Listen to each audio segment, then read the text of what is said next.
Pod vplyvom bádateľa ľudovej hudby Lajoša Vaša v roku 1975 vznikol Kerepeši Pávy krúžok, ktorý od roku 1998 funguje pod názvom Kerepeský folklórny spolok Pávy krúžok. Členovia Pávieho krúžku sa starajú o kroje svojich predkov, zapisujú ich zvyky, tance, piesne, ktoré oni uchovávali vo všedných dňoch či vo sviatočných chvíľach. Starajú sa o to, aby viacgeneračné zručnosti a vedomosti odovzdávali nastupujúcej generácii a aby im naučili jedinečné slovenské nárečie v Kerepeši.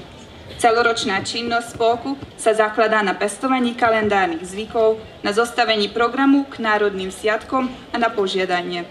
Počet členov spolku rastie z roka na rok.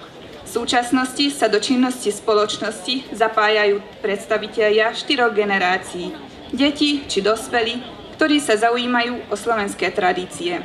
Súbor v uplynulom období vystupovali na rôznych domácich a zahraničných podujatiach.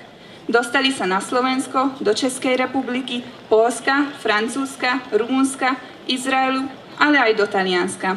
Sú aktívnymi účastníkmi na rôznych podujatiach Pripešťanského slovenského regionálneho spolku Dolina a Medzinárodného národnostného festivalu v Kerepeši. Učiteľom tanca a choreografom je Eva Siladiová-Šubová a Žolt Siládi.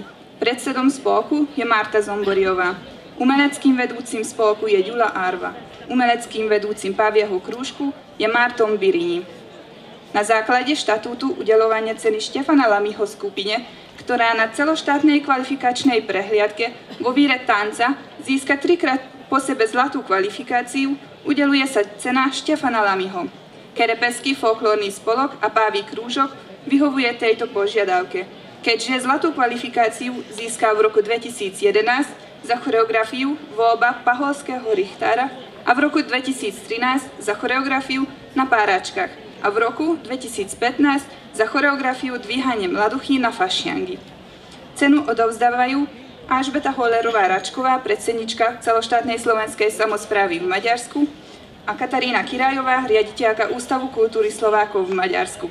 Cenu prevezme Marta Zomboriová, predsednička spolku, a Karol Kiš, predseda slovenskej samosprávy.